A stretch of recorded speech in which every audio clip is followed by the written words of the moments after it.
stand by the rod of the apostolic. I move you forward. Move into your destiny. The first thing that the prayer that engenders dominion produces is access to the voice of God. If God is not speaking into your life, you'll be in trouble. It is by prayer that divine purposes are born.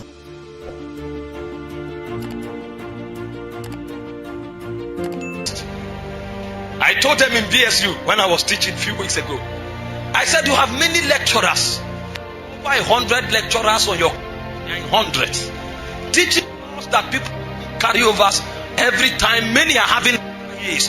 And when I walked on the campus, I did not see any lecturer teaching dress code. No lecturer giving the responsibility of teaching the doctrine of Babylon. There was no lecturer teaching the ways of Wardom.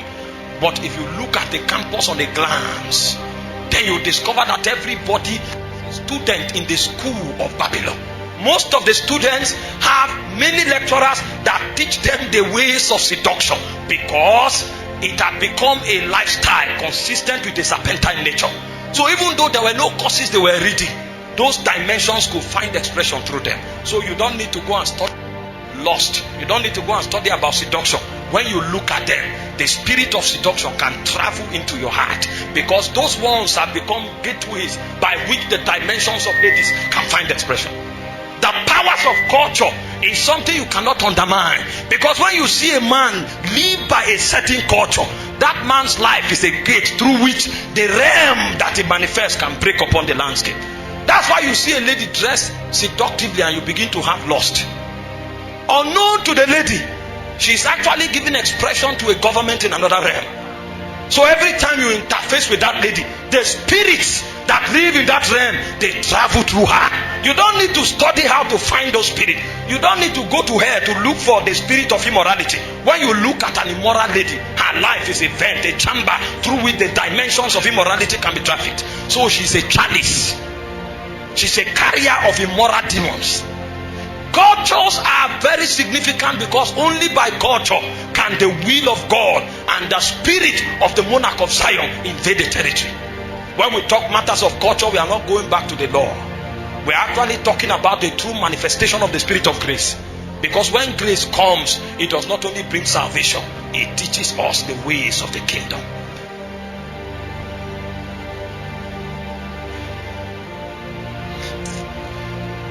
There are certain things I want to emphasize. I don't know if you can receive it.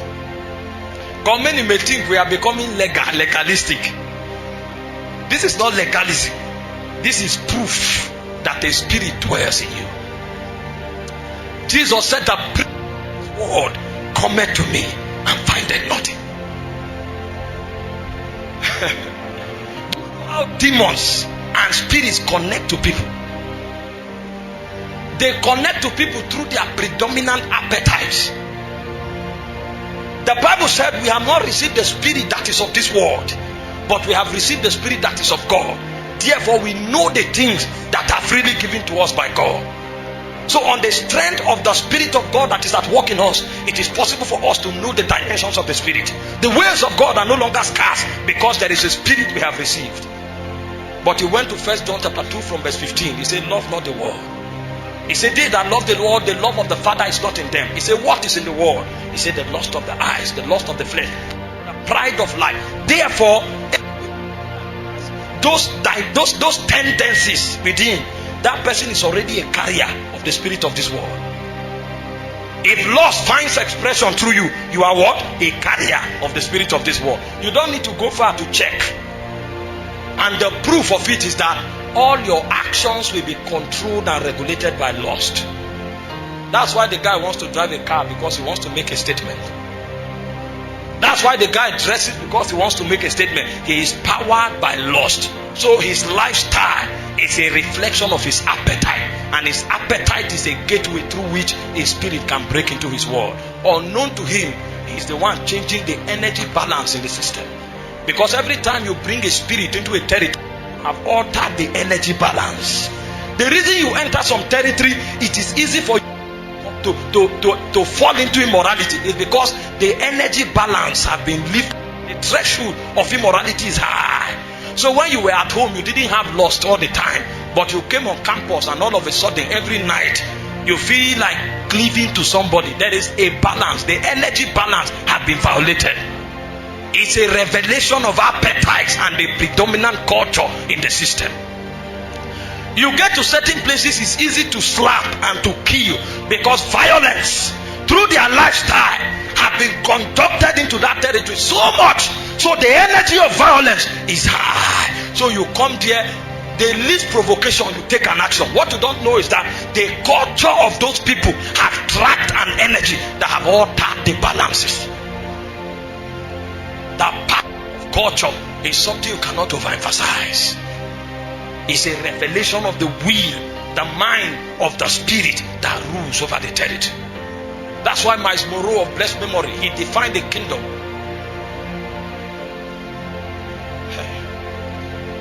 as a predominant influence of a king over a people, creating a citizenry of people that give expression to his will as their natural lifestyle. So when the Holy Ghost begins to work in you, the dimensions of heaven become your lifestyle. So what we want to x-ray tonight are some of the realities that are the predominant, manifested, expressed dimensions, characters that are in the heavens. So that if they look at you, they will not know whether you are on earth. Jesus said, the Son of Man which is in heaven, he was walking in Galilee. Paul said, we have been named into the family that is both in heaven and on earth. Because when you look at a man who lives the lifestyle of heaven, it's not different from an angel. If an angel worships God in spirit and in truth, that man also worships in spirit and in truth. Obeys God perpetually, that man also obeys God perpetually. So in heaven he can stand with the ranking immortals as one of them. That was why when John went to heaven, there was no segregation. He showed up, he was among the 24 elders because he was in their rank. By reason of who he is on earth, when the heavens open, you don't need to introduce him. That is his family. He has always been part of them. He resembles them, he looks like them. When he saw the glories of heaven, it was so much he wanted to bow down. The guy said, no, worship me not. I am your fellow brethren.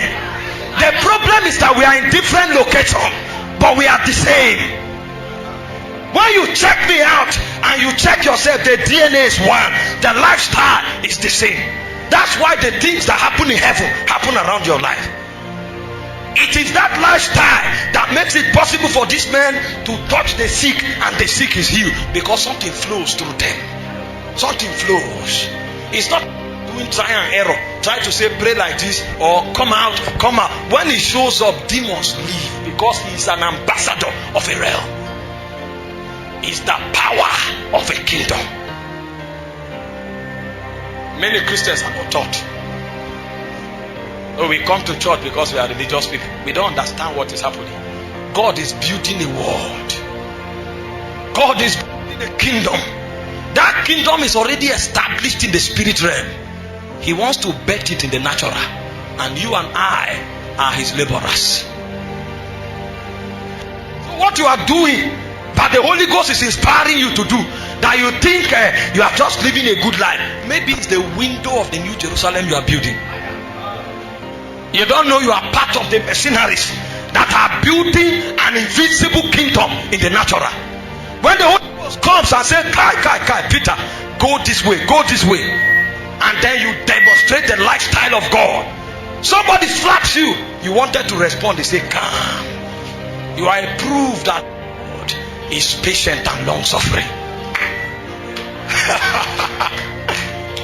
Everybody sees the lady, they fall. The lady comes before you and strip herself naked. You say, sister, this is a shame. It's a proof that God is a righteous God.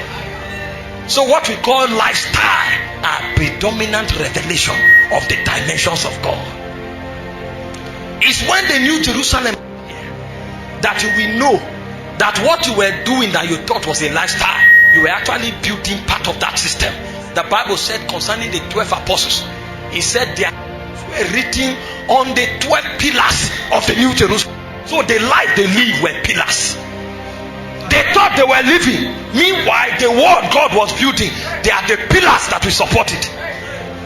So their lives were pillars in Zion. Maybe your own life is a window, yours may be a roof. You don't know, and you are playing with it.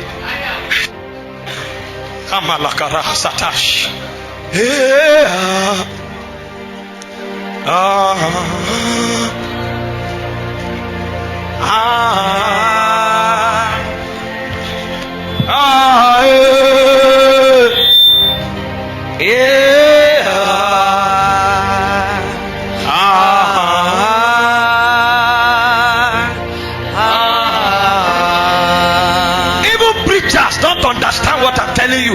Many don't know it. They think ministry is about publicity, popularity. So you're on Facebook, you're on CNN. There's nothing wrong in revealing what God is doing so that people can be reached and helped. But it's not about the show. That's why a man can raise 12 people, and those 12 people, the Bible said, these be the men that turned their worlds upside down. For Jesus, it was not about crowd, it was about the kingdom.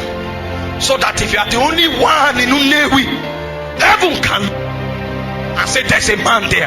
Job said, as I was in the days of my youth, when the secrets of God was upon my tongue, he said, by light I walked through darkness.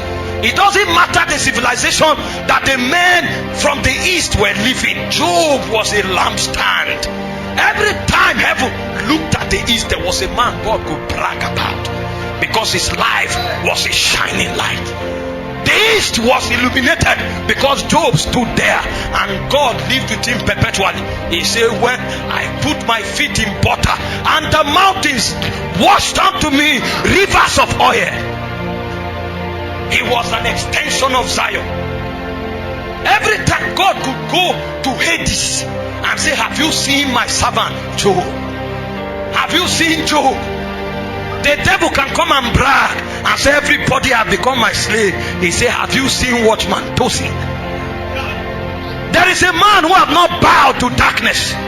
The Bible said, because of Noah, the whole world was judged. The lifestyle of one man can contain a generation, because he chose to be a lampstand that gave expression to the dimensions of heaven. One man. The Bible said, saviors shall come from Mount Zion to judge the mountains of Esau.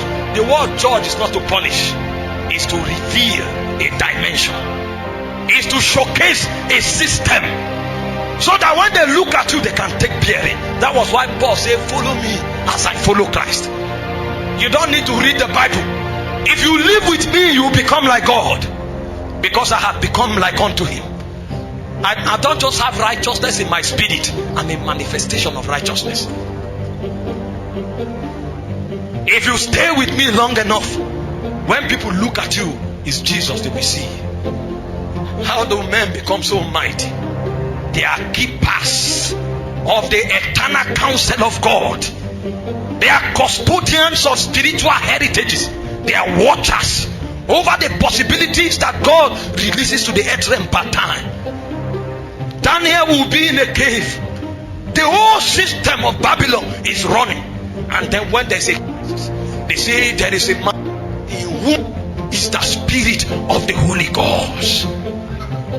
They know that every time you want to drop bearing from heaven, you don't need to go and pray. Call Daniel.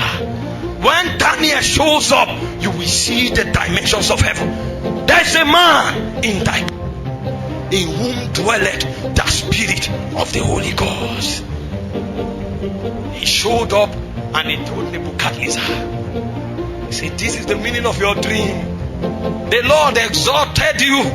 Your throne reached to the heavens and its wings touched the boundary of the earth. And then you say, with your hand you have done this. Therefore your heart will be taken, and the heart of a beast will be given to you. Who taught him so much wisdom?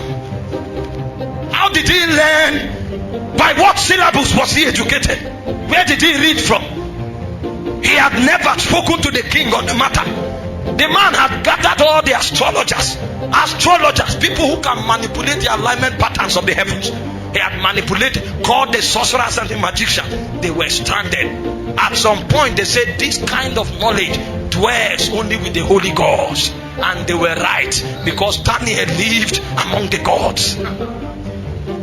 That was why his life was a revelation of the nature of God. A man who cannot demonstrate the nature of God, the man who cannot reveal the dimensions of heaven, does not have the nature of God in his spirit, because it will compel you. People come and they give all kinds of excuses to do what they want to do. It's the serpentine nature that rules over you. I hear people talk about trying to hear God. I say, who taught you how to hear the devil? Who taught you? Because you have this nature. Jesus said, if you are my sheep heareth me and they follow. Who taught you the voice of the devil? Because the nature of the devil still rules over you. The nature of God begins to rule over you. It becomes express to hear the voice of God. Say, I fell. Who taught you to fall? Why did you learn to stand since you learned how to fall? Because a nature is regulating you. When you yield to the nature of God, your life will become a definition of possibilities in the heavens. Men will study you. Paul said we are reading epistles. You are at liberty to come and study us. When you study us, you will know the ways of God. Come and live in my house. You will see a God living in a mortal vessel. Because the things you will find me do, mortal men don't do them. That's a man who has only one cloth. Take it. Take it. What here? Take it. He's demonstrating a nature that is beyond mortality. He has only 100 naira. You say you are hungry. Say, take. What will you eat? He's showing you a nature that is beyond mortality. You are crying every day, I'm falling, and then you see him live comfortably for 3 years, and you cannot trace any form of iniquity. It's a nature. It's a revelation of the dimensions of heaven, where men serve God perpetually in holiness. If you have not been taught to live, to enter his rest, where his possibilities flow through you, you have not begun to live. You will get to heaven and discover you wasted your life. The Holy Ghost troubles us every day. Sometimes, every time I fall, the Holy Ghost must tell me, and he must insist that I rise. Sometimes I say, is this your only job description? Because he's building a kingdom, and you are a part of the blocks. Every time you refuse to yield, so that the possibilities of heaven flow through you, what you are doing is that you are making yourself an oblong block. The things the Holy Ghost is doing with you is the way blocks are chiseled so that they can fit. So he's chiseling your excesses, because the angle you are supposed to fit, you were the one predestinated to enter there, and the Holy Ghost, on account of love, will never let you until you fall and fit into that angle. Because before you came, it was written. It was written. Every time we demonstrate the nature of God and it becomes our lifestyle, we are part of a building that God is raising in the spirit. That's why he said we are stones. We are lively stones. Lively stones. But before you become a lively stone, you must be chiseled. The Holy Ghost is cutting your pride. There is something he wants you to manifest. The meekness of God. It can't flow when pride is there. And if you become a proud man, your gospel is already a betrayer, because your nature will deny what you profess. The world is not only out to hear what you have to say, they are looking at you also. Every Friday you are leading worshiping song in church, but in class you are the talker that gossips everybody. You are a clown. The world is not only hearing the gospel, they are seeing it. They hear what you preach, but they see the life you live. So your culture, your predominant lifestyle and characteristic is significant as the gospel you preach. You will hear me talk like this, you may even think you're under fire. Go out tomorrow and see me hug a young lady. My gospel will collapse. It doesn't matter what I said, because my lifestyle weighs the same with my preaching on the scales of immortal balances. It is better to live the right life and not preach than to preach and live a wrong life. Because if you live a right life and don't preach, the territory will be preserved. But if you preach and live a wrong life, you give access to demons and territorial spirits. Adam was not preaching, he was only living, and he lost the authority of humankind to the devil. The devil became the god of this world, not because Adam was talking, but because he was living wrongly. He yielded to the devil, and the world is lost forever.